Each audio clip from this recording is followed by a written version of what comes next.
Hey, deserving listeners, Love is Blind Season 9. My name is Dr. Kirk Honda. I'm a therapist and a professor. Keep in mind that everything I say is completely speculative based on, an edited reality TV show. Let's watch. I could come out and you'd be like, what? Yeah, but I mean, it's... I wouldn't lie to you, Patrick. That would be like telling a guy you look like Megan Fox. Yes. Oh my God. I don't think it's, it's fine to make jokes, but I feel like she was blasted for that way too much because she does kind of look like Megan Fox. And she was saying that people have said that she looks like Megan Fox. So I think it was just a bit of a flub on her part. They're talking as long hours of talking, and I think she just forgot not to say those kinds of things. And then it was Jimmy and what was her name? Oh man, I did that whole deep dive on her, Jimmy and Chelsea, and he said that people say that he looks like Christian McCaffrey, which I agree with. Megan Fox. Yes. Oh my God. Yeah. It's also interesting to learn that the cast have watched the show, which makes sense, but I think sometimes they haven't, or they haven't watched much, or at least they say they haven't watched much.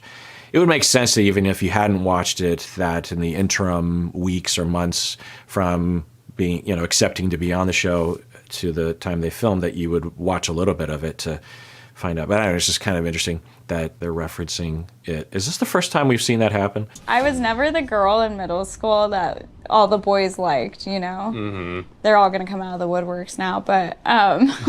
Seriously. Do you feel like you got, really hot? I still wasn't, the hottest girl in high school, but... The hottest girl in high school. Yeah, this is breaking the experiment, which is fine. The two of them can do whatever they want, but the spirit behind the exercise, if you will, I don't like calling it an experiment because it's not, in my world, an experiment is used only in very strict circumstances. This is a format or a way of dating or anyway. But yeah, they are not, or at least she is, and he's allowed, because sometimes they'll say, hey, don't tell me because I don't want to. I guess it doesn't really matter because it seems like both of them have each other as their number one. So it's not changing anything. If he was trying to decide between two people and one said that they were hot, it would at least potentially mess things up. So maybe it doesn't matter at this point. Uh-huh. But my internal confidence is just, it's way more rock solid than it ever was because, remember I told you about, me being Asian? Yeah. It was always like, oh, he's good looking for an Asian guy. He's that good looking Asian guy, I'll just think of you as... All right, so we're hearing more information about his, upbringing and being a teenager when he would first start to date, and that fits with my impression that his school in particular was racist or othering of him, or he had a few experiences with girls in high school that, because I can't remember what he said, but there was something that he recalled that a girl in his high school or from his youth said that she didn't want to date him because he was Asian or something. I can't remember what he said, but yeah, but it sounds like he has had the opportunity leaving his high school, maybe living in Denver where there's a lot more diversity and has a lot more confidence. So it sounds like he really grew up with some unpleasant experiences. The good-looking Patrick guy. Wow, that's sweet of you. So you know what my cousin always tells me? What? He was just like, dude, you're the hot girl that doesn't know she's hot. They feel like weird. I'm wondering what the audience reaction will be. I never know, but I wonder if they will criticize the two of them for, they're both basically saying and communicating that they're hot. They're like, I'm a hot person, and I want to tell you that. And I wonder if they will be criticized for that. Maybe even people will say, well, you're not that hot. I don't know. No, I think so. I think so too. So you like me? Yeah. Yeah. Yeah, so I earlier was wondering if you have on one end of the spectrum poets and people who have this ability to put things into words, flowery language, communicate about love and attraction or the good things in life. If you have some people at that end, Patrick would be at the other end of the spectrum. Not that he's not feeling it, but he doesn't know how to put it in words, or he's awkward about it or shy. And I was wondering about that because earlier he was being asked, well, what specifically do you have in common with Casey? He's like, I don't know. And the way it looked like a common response that he might resort to when he, in his mind, runs into a roadblock, and he just said, I'm just tired. I don't know that to be true, but I'm pretty sure going into this date is really wanting to accelerate things with Casey, and then she just has to flat out ask him, and he's like, yeah.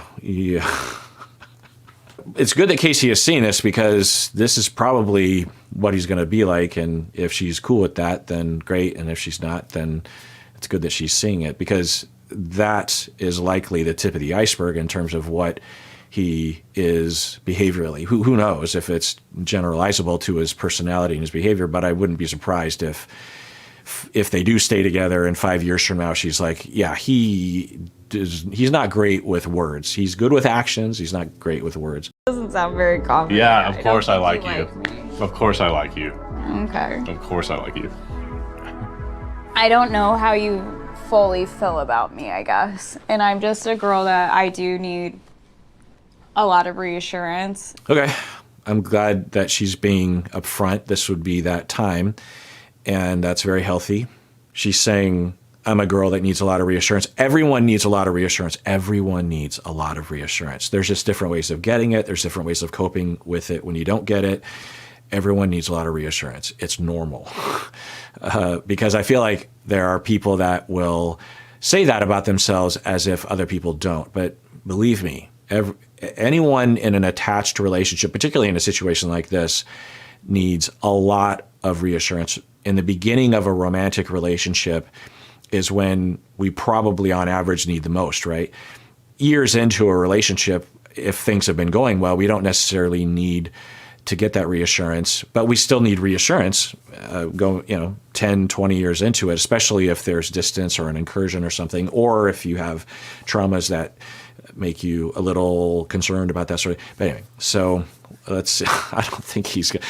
So are they going to break up now because he's going to flub this? I don't know. I mean, I think she has him as the number one. So, and he's been like this the whole time.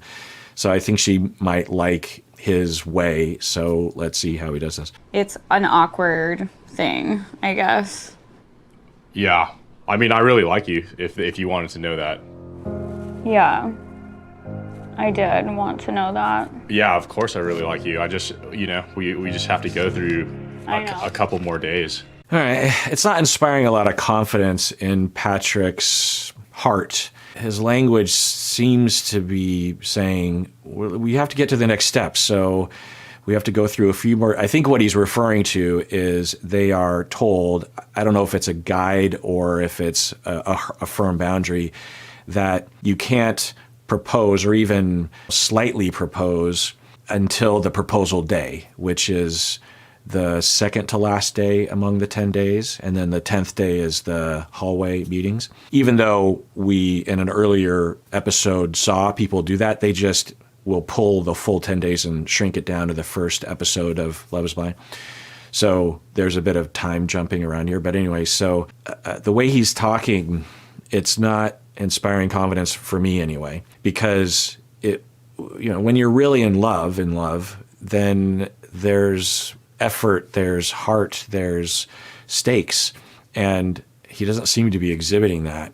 He could be overwhelmed. He's not a man of flowery language, so maybe it's just that. But if I were Casey, I would be like, this is a little concerning. Even the way he has reassured her or communicated, he is kind of, and he's even looking at his book. I don't know. This isn't very reassuring. Now, he could be just nervous.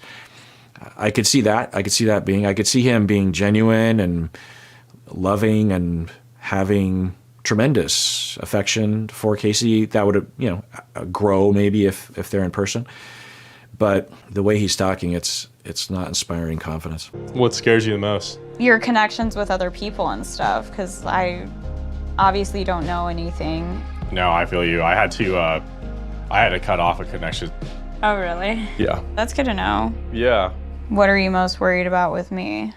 I really like Casey's upfront, very mature, differentiated communication style. She even did something that I like to do sometimes, where she asked for reassurance and he says, well, I can't remember the exact wording, but he said something like, well, if you're wanting to know if I like you, I do. I like you. And she said something like, yeah, that is what I was looking for. I do appreciate that, or that is what that does help me. I can't remember the exact phrase, but I like to do that because I don't know, it just sounds kind of funny sometimes to put it into words and be explicit. Like, on a more mundane level, Stacy might ask if I want to have date night or something like that.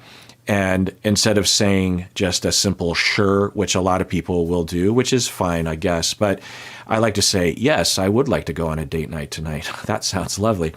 It seems funny, and it's a little bit of a sarcastic way of being explicit. I mean, I'm not being sarcastic, but it's a little silly bantery, I guess. But I also find that communication can be so passive and so not upfront that I sometimes just like to be upfront with people and explicitly say, yes, da-da-da-da-da. And she did a little bit of that. But anyway, so the way that let's rewind that. Scares you the most? Your connections with other people and stuff, because I obviously don't know anything. So right there, she answered it right away and very clearly, and it's understandable, it's relatable, it's honest, it's not busted up. Maybe actually they will work well together because she can lead the way or influence him in this way or make up for his lack of ability to put things into words.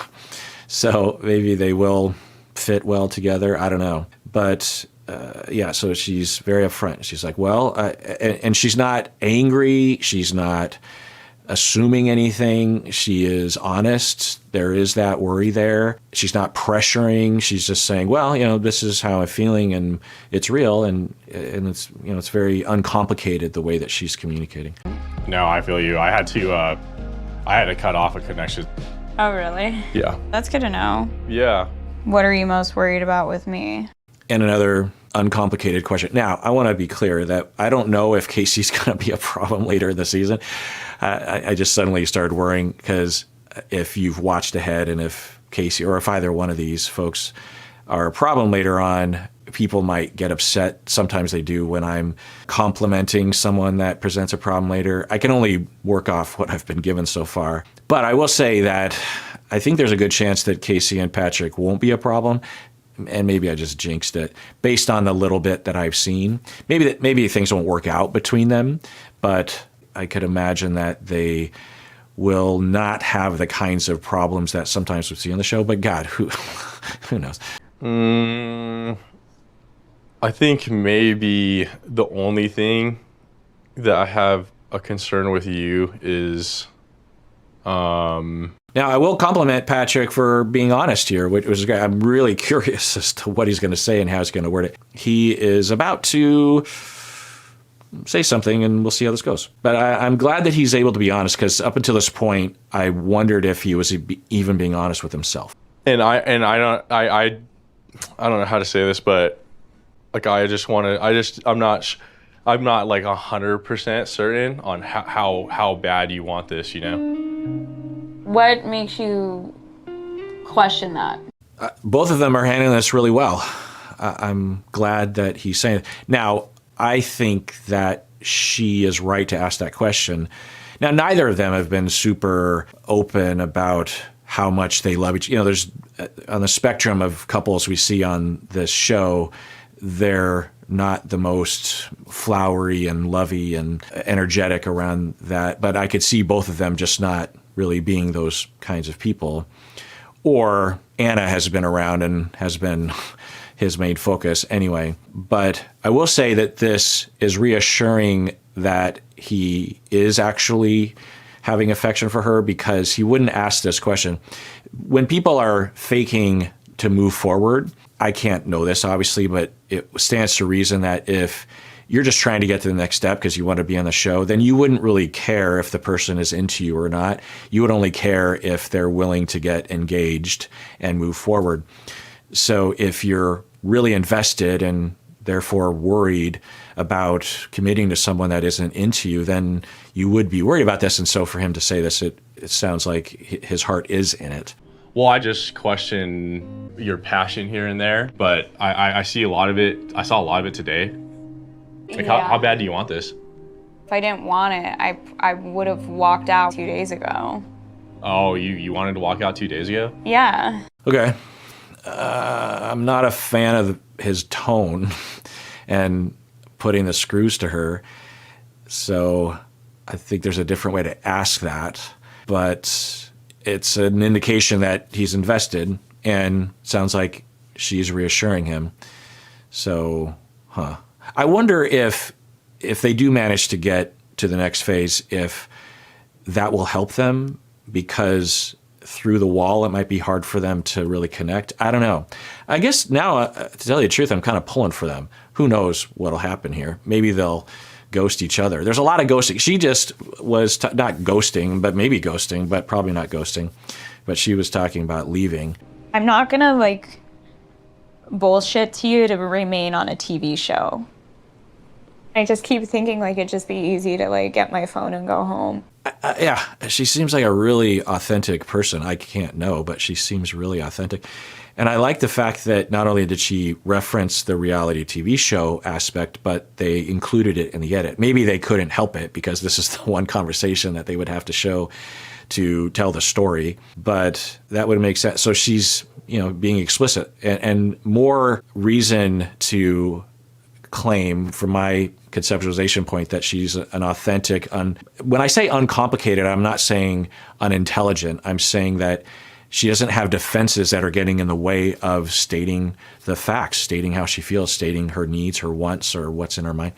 And so she's saying, I wouldn't bullshit you just to be on a TV show. I'm not faking it. I'm not that kind of a person, which is, it's nice to hear. Now, that doesn't mean she isn't faking it, but it lends credibility to that. A lot of guys have taken advantage of my heart. Mm-hmm. And it has felt like, well, maybe it all led up to that, to be here, that this is what I needed to like change. Yeah, I'm remembering her in the first episode talking about how every partner that she's been with has cheated on her, and that it was always another hot or a hotter blonde or something. And she would ask herself, like, well, what do they have that I don't have? Or why are these guys all leaving me for hot blonde or hotter blondes or something like that? And yeah, that's, really disheartening to hear that she was treated that way, or that anyone would treat anyone that way. And there's that. It does raise a question, though, as to what the story really is. I tend to believe her or take her story. I'm sure it's way more complicated than just the tagline. But I will sometimes wonder when people talk about past relationships in this blanket way, and they're all the same and they're all horrible, then sometimes we wonder if there's some interpretation that's happening, distortion, or some part of it that they participated in. Now, we don't want to blame victims of being cheated on, but it just raises a tiny off-white flag, if you will. So, she's talking about how she's in pain from the past, and she doesn't want that. So the reason why I stopped to say something was because I wonder if the Anna thing will be that, because if she learns, maybe watching the show, if they are together now, which I don't know, I could see it going a lot of different ways with these two. They might not even make it to the getaway. It seems like it's headed to that way. Anyway, but will Anna be the other woman and it will trigger her? I don't know. Yeah, the chick's definitely would be the breadwinner. Every single thing she said, I'm like, yeah, that's exactly how I am. Yep. Yeah, I've had similar conversations.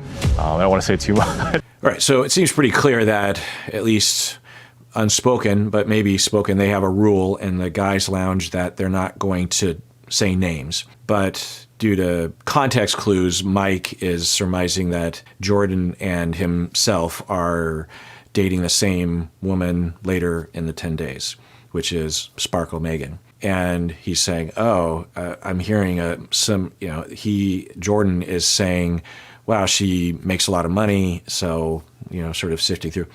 And Mike is connecting those dots. But it's pretty crazy that I'm finding myself in this scenario. I'm also not worried about it at the same time. That was edited. Who knows what sequence that those phrases were, but I think at least the editors, I don't know, are trying to tell us a story about Mike that he's a little full of himself. I don't know that. I don't know if he is full of himself or not, but there are some signs. Now, to be full of yourself usually means you're the opposite deep down. You're trying to make up for things on the surface.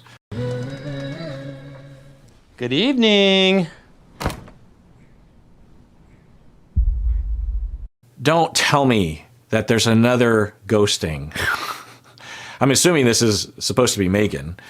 So Jordan, and I'm looking at my notes, Megan had Blake her number one, but then he just left.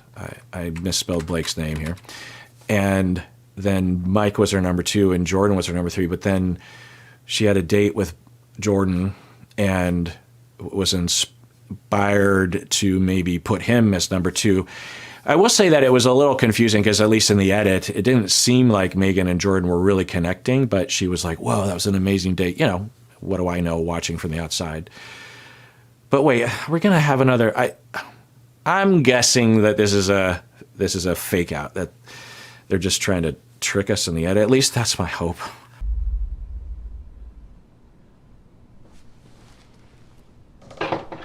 Hello? Okay.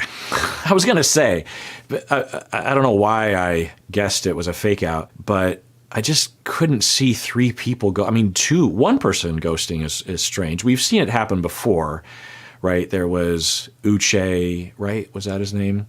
And Alaya? I can't remember their names, but that happens to have two people, and then have three. Plus, Megan just didn't seem like the sort that would do that. But Anna didn't seem that way either, and neither did Blake. They all seemed not that sort of situation. Anyway. Whatever, his loss. You're gain, baby. I love that. We don't even know about Anna, right? No, she did. She left? Yeah. I don't know why. Every time I'm like, is she going to want to keep talking to me? I don't know why I keep telling myself that. I know I'm a catch. You are. Interesting. So Jordan is being informed by Megan that Anna left. Did I know that Jordan had Anna in the running later on? Catch. You're a catch. Our last date, best date I had this whole time. Shifted a lot for me.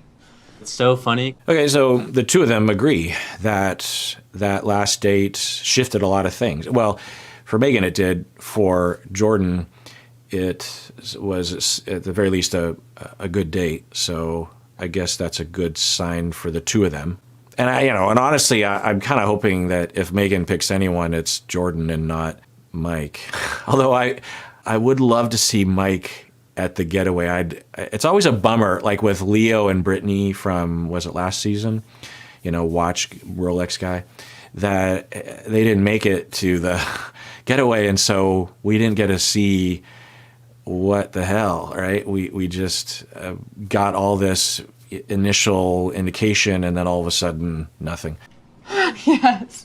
But I mean, obviously, it's like. It's a joke, like, kind Well, of. I know. It's like so left field in terms of like what I find myself to be compatible. But then, like I said, it's just like. It's just, when you are speed dating and you have your preferences, I guess, and you're looking for clues, but I don't know what he's assuming because she calls her. I imagine, and there was a bit of this, I don't know if I included it in the edit, but I was wondering if people thought, since she said that her nickname is Sparkle Megan, that she's this really sparkly, magical unicorn. I don't know what that means exactly, but she's not like that to me. It's actually kind of interesting that she has that nickname. I'm kind of surprised. And maybe her house is all sparkly or something, but she even was saying that maybe that's anyway. But it is kind of, I don't know. It seems kind of weird for Jordan to say that because of her nickname, he didn't know if it was going to work out. Now maybe he's just talking about the beginning. So, through someone's feelings. And I want to be able to go and pop a bottle of champagne with my wife and drink and laugh and go home and fuck and then go to sleep and not argue a single second of the day. That like made me teary-eyed. Really? yeah. Yeah. I mean, I don't know if it's worthy of putting on a Hallmark card, but yeah, I could see someone getting teary-eyed because, yeah, it sounds great, you know, uncomplicated, a good time, laugh, fuck. Well, I just know there are relationships out there where people don't argue. Like I work with guys where I've never ever heard them complain about their wife. And Yeah, I was wondering if he was referencing past relationships or a past relationship. What did he say? I guess we didn't really learn much about him in terms of his past relationships, but I think what he's revealing is that of his past relationships or the significant ones, there was a lot of arguing. So we'll make note of that. I think that's what he's saying. 15 years, right? I'm just intrigued, right? Because I've never had a healthy relationship like that. And again, just not, I don't want to make it seem like I'm talking shit about my kid's mom, but we just were not compatible, right? So he's being explicit about that. So yeah, it could be luck of the draw, could be something about him.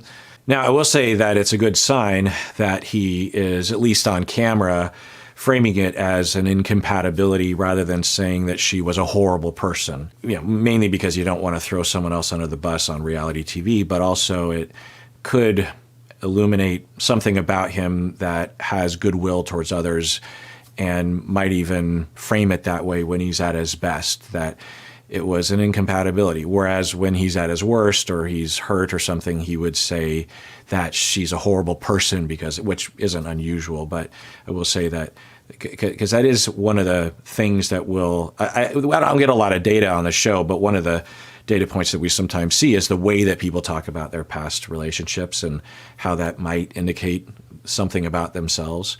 I'm not saying that if someone or yourself were to have a very negative narrative about a past relationship that it's a red flag. It certainly isn't. So, but I don't know.